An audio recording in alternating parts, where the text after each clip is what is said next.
This is the story of how saving one man's life cost the lives of millions. In 1894, Passau, Germany, sometime in January, a little boy was playing tag with a group of friends by the river. The innocent boy had no idea what would happen next. The wind was strong that day, very cold, and the river was freezing. As they were playing up in the mountains, the 4-year-old boy was playing too close to the river, slipped, and fell into the water, causing the child to drown.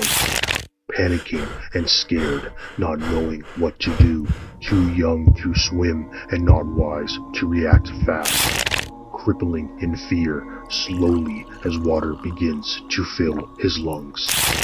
The child felt a touch of a hand grabbing him with a tough and firm grip.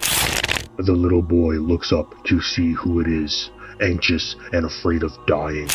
Johann Kuberger was near the river that day, seeing the little boy crying in pain as the water pulled him under. The Good Samaritan risked his life from hypothermia and drowning himself, determined to rescue him. He swims and fights through the icy water, with nothing but God on his side to help save the little boy. His feet and hands were numb, and the adrenaline was pumping through his veins. Luckily, that little boy survived to see another day. Unfortunately, he grew up to leave his imprint, twisted and erratic behavior to humankind, as many follow his beliefs and morals today.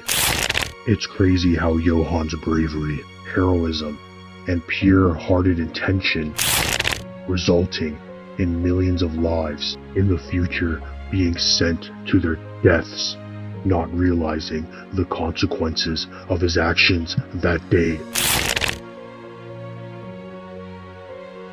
The boy rescued from the lake was known to be one of the most hated men in the world, worse than Jeffrey Dahmer and more sadistic, utterly insane, whose ideologies, after a war, wanted to build a museum of Jewish artifacts and refer to it as a museum of an extinct race. The little boy that drowned was Adolf Hitler. Hitler!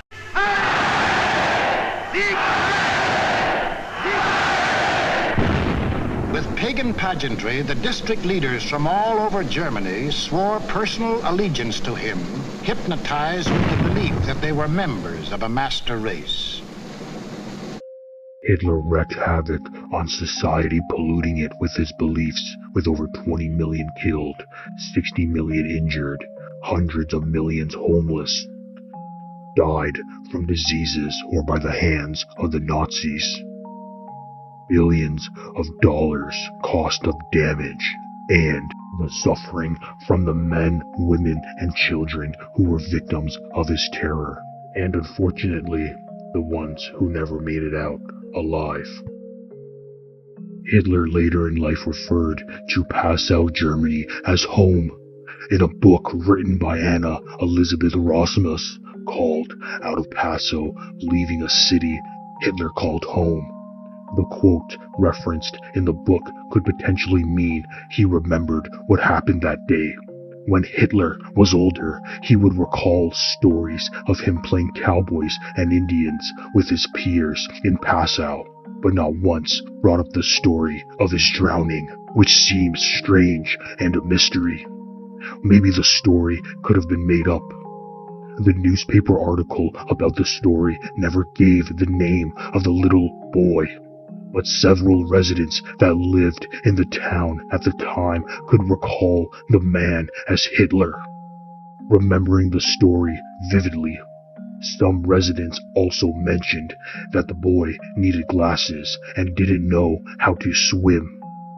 Many historians credit Father Trembles, a Catholic priest who witnessed the incident, and predecessor to Johann Kuberger, who later passed away in 1980, haunted by the boy he saved that day, regretting it for the rest of his life. Father Tremmels confirms the boy was Hitler. The father also mentioned that Hitler and Johann were both kids at the time. I was not sure what age Johann was during the time he rescued Hitler. The story of a boy with good Samaritan intentions forever altered the course of hate and history, still to this day leading a legacy of anti-Semitism, mass shootings, hate crimes, and bullying in schools. From vandalism to other white supremacy groups, gangs, and outlaws of society today. Who would have ever thought of this innocent child in the story would turn into the cold-hearted, most evil man in the world, unleashing his wrath on humanity for years to come?